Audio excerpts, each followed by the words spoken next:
نبی علیہ السلام یو ځلې تپوس کو د صحابهونه وای پتا سو کنه روزه د چا د رمضان نو رمضان نه غیر خبره وای روزه د چا نیولې د نفلی روزه صحابه غلی شو ابو بکر صدیق رضی الله عنه پاره نه کوي کې مخ سباق بالخير او د الله نبی چې تپوس کینو بس صحابه خو خپل عمل نه ښکارا کو چې نبی تپوس کی بیا به ښکارا کې دي کې بیا ریا نه ځکه چې نبی اوس اډر وکړ بس ابو بکر صدیق وای جی نن زما روزه وای ښا وای زما ته نه توقع چې ابو بکر تب دینه کوي کی شریک وای دا راته وای نن صدقه چا ور کړی دا بیا ملګری غلی شو ابو بکر صدیق بیا جی مان الحمدلله او صدقه مم کړی دا اب صدقه ډیر زیات کوله غلامان بیا آزاد ول ډیر نه کوي مالونه به ډیر لګاو نن د مسلمان جنازه چا کړی دا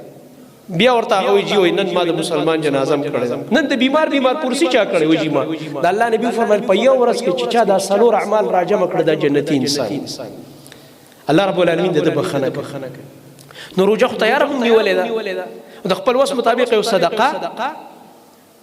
ستا وس یو تروړی کیږي ستا وس یو کیلو غوړو کیږي ستا وس چې کوم دی د سچاول چاله خسته شي ستا وس یو سو کجوري چاله خسته شي ستا وس دی چې یو مطلب دا د صدال یا لوبیا دا بچاله واخلي په خبه کې کور کې دا ور کرولېګا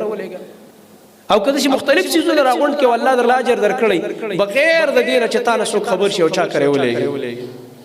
الله رب العالمین بتا په دې کې راولي صدقه دې موکړه جنازه کې شریکېګا د بیمار پرسیم کوا دا د جنتیانو صفات دي زما محترم